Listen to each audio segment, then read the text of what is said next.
Hi, everybody. Thank you so much for joining me for First Chapter Friday.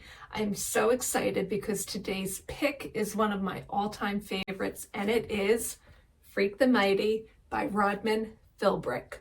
Let's hear a little bit about the book before we get into the first chapter.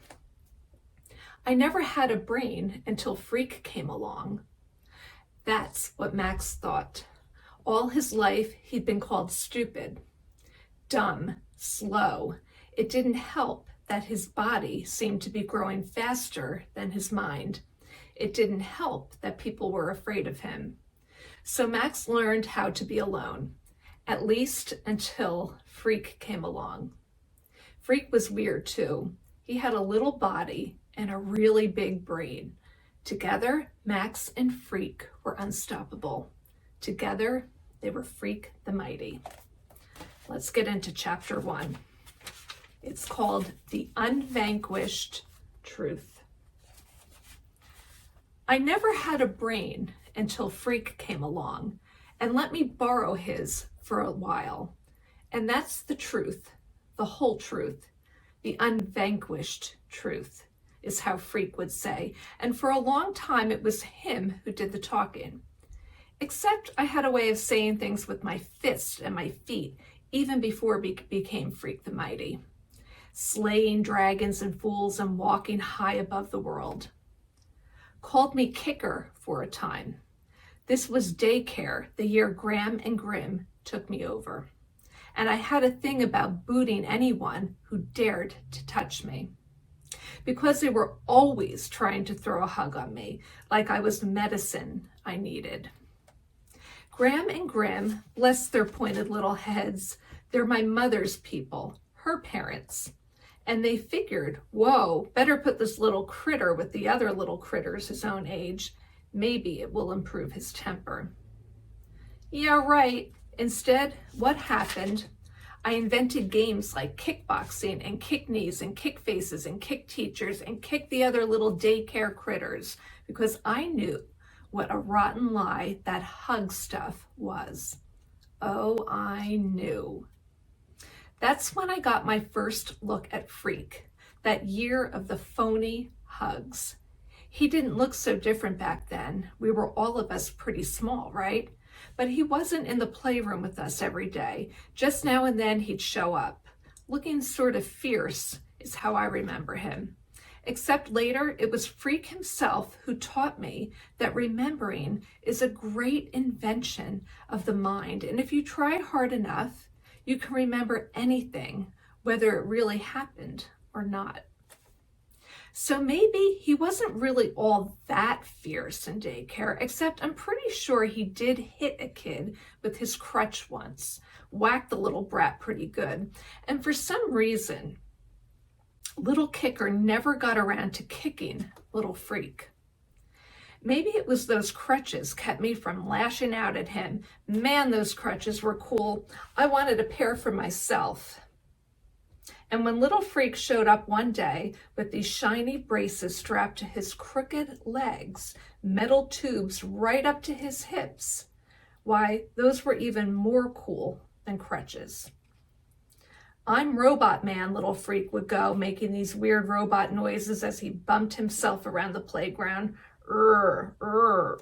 Like he had made robot motors inside his legs going and this look like, don't mess with me, man, maybe I got a laser cannon hidden inside these leg braces, smoke a hole right through you. No question, Freak was hooked on robots even back then. This little guy, 2 feet tall, and already he knew what he wanted. Then for a long time, I never saw Freak anymore. One day he just never came back to daycare. And the next thing I remember, I'm like in the 3rd grade or something, and I catch a glimpse of this yellow-haired kid scowling at me from one of those cripple vans. Man, they were death ray eyes. And I think, hey, that's him, the robot boy. And it was like, whoa, because I'd forgotten all about him. Daycare was a blank place in my head, and nobody had called me kicker for a long time. Mad Max, they were calling me, or Max Factor, or this one butthead in LD class called me Maxi Pad until I persuaded him otherwise. Graham and Grimm always called me Maxwell, though, which is supposed to be my real name, and sometimes I hated that worst of all. Maxwell. Ugh.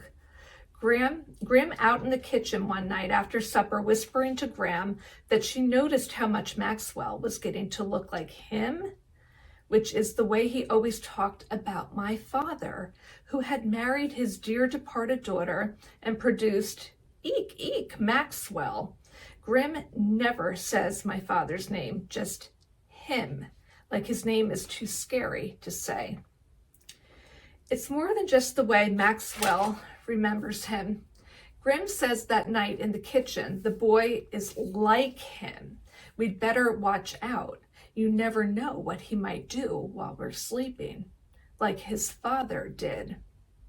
And Graham right away shushes him and says, don't ever say that, because little pitchers have big ears, which makes me run to the mirror to see if it is my big ears made me look like him. What a butthead, huh?